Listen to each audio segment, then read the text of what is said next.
Hello, welcome to Mendelian Genetics.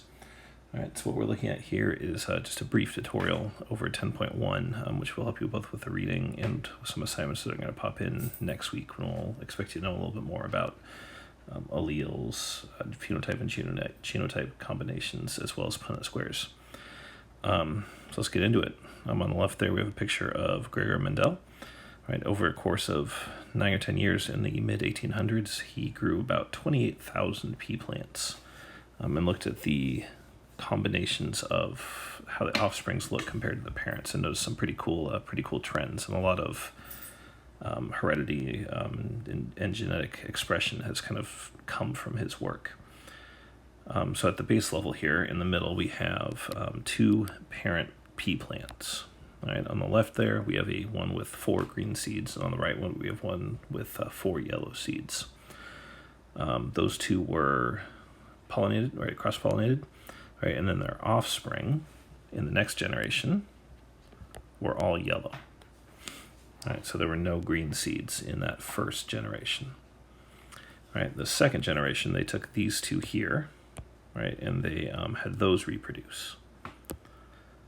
Right, when that happened, down here we see that you have these pea plants where they have 3 yellows but 1 green. And if your sample size is big enough, that's really consistent, where you always have that 3-to-1 ratio. So a lot of the research then was, well, why is there this 3-to-1 ratio? What's going on there? What's causing this? Some of the terminology we're going to use the word allele. An allele is basically an old German word that means form. Right. Actually, I have it spelled wrong here. There's another E in there. Allele. All right. You will have 2 alleles, right? And you can either have a dominant allele or a recessive allele. All right. When you have a dominant allele, that's going to be a capital letter. All right. So in this case, we're going to use Y's. It's a little bit arbitrary what letter you use. Right. In this case, it's a Y. For a recessive allele, you would use a lowercase y. Okay. So if we look here, the parent generation, that's P. You have one that is dominant, that is the yellow-seeded plant. Right, so we know that our yellow alleles are dominant. Right, we also have a recessive. That would be our lowercase y, and that would code for a green seed, right? So we know what our alleles code for. A capital Y is a yellow seed. Lowercase y is a green seed. So when we look at this first generation, the first generation is going to be F1, right? We see that those all have at least one dominant allele, one capital Y. That means they're all going to be yellow. We'll look at F2, you have some peas inside of that pod that only have recessive genes. They must have 2 recessive genes. They must have 2 green alleles, 2 lowercase y's. So if you look at what combination of alleles you can have, we're going to use some vocabulary here. You could have homozygous dominant, right? Homo meaning the same, right? Zygous means basically gene. So you have the same gene, right? And you have 2 of the same dominant genes. So you would have a capital Y, capital Y. You have 2 copies of the yellow color gene. If you're heterozygous, hetero means different, right? Zygous means gene. So you would have a capital Y, lowercase y. All right, so you have 1 yellow seed allele and 1 green seed allele. If you're homozygous recessive, homozygous still means you have 2 of the same genes, but this time recessive means that you would be a lowercase y, lowercase y. Right? If you have 1 dominant allele, 1 or 2, that means you get the dominant trait. So in this case, that would be a yellow seed. And by seed, I mean pea. This last one here, where you only have recessive genes, that means you get the recessive trait. You get the green peas. All right, one last fancy biology term for us. All right, the combination of letters that we have over here on the left, that is known as your genotype.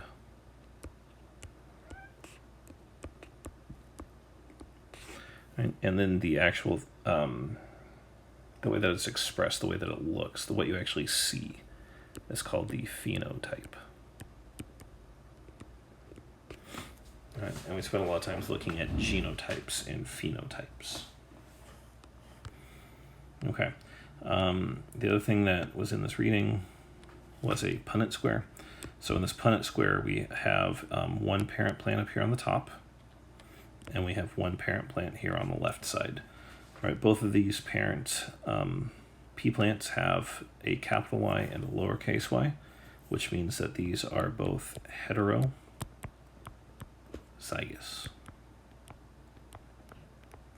Right? They have one copy of a dominant, one copy of a recessive gene. All right, if we want to figure out what their offspring would have, that's why we have this little table. This table is known as a Punnett square.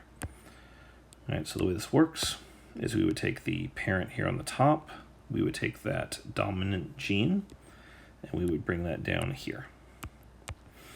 All right, each one of these possible offspring in that first column get a capital Y. The second column has a lowercase y, so each one of these potential offspring would have a recessive gene from that parent. We would do the same thing going left to right. Right, this top row has a capital Y, so we would put a capital Y here. Right, we're also going to put a capital Y on the top right one, just kind of by convention. Capital letters always come first, so I'm going to put the capital Y there. We'll do the same thing across this bottom row. So lowercase y going into both of these, again, just by convention, capital letters go first. And there we have it. So we're going to look at the possible genotypes that these offspring would have. All right, well, you could have a homozygous dominant. You could have a capital Y, capital Y. We see that you only have one of those in this 2x2 box. You could also have a capital Y, lowercase y. All right, so that would be a heterozygous combination, right? And that is in 2 different boxes. So 2 out of every 4 offspring, 50% of your offspring will have a capital Y, lowercase y. And then the last option would be that you have a lowercase y, lowercase y. That happens 1 out of 4 times as well. If we look at the phenotypes, all right, we remember that anytime you have a dominant gene, all right, that makes you show that trait. So both of these have a dominant gene, which means that they would both appear with a dominant trait, which for this example of pea plants is yellow. So we would have yellow peas. And how many of them would we have? Well, we would have 1 here, plus 2 more here. 3 out of your 4 offspring would appear yellow. All right, the only way to get a green offspring would be to get 2 recessive genes. That only happens 1 out of the 4 times according to our Punnett square. So you only get green peas 1 out of 4 times. All right, the book talks about a perfect 3-to-1 ratio. All right, this is what it's referring to, 3 yellow peas to 1 green pea. If we go back and look at the first picture, that is indeed what we have here, right? We have a 3-to-1 ratio where you have 3 yellow seeds and 1 green seed. All right, just from looking at them, we can tell they're phenotypes. All right, 3 dominant phenotypes, 1 recessive phenotype. As far as their genotype goes, we know that this guy here would be a lowercase y, because he looks recessive. The ones that look dominant, though, these guys here, you can't actually tell their genotype just by looking, because they could be capital Y, or they could be capital Y, lowercase y. Okay. That's about all we would need for 10.1. Hopefully you found that helpful. If you have any other questions, please shoot me an email or send me a message in Canvas. I'll get back to you as soon as I can.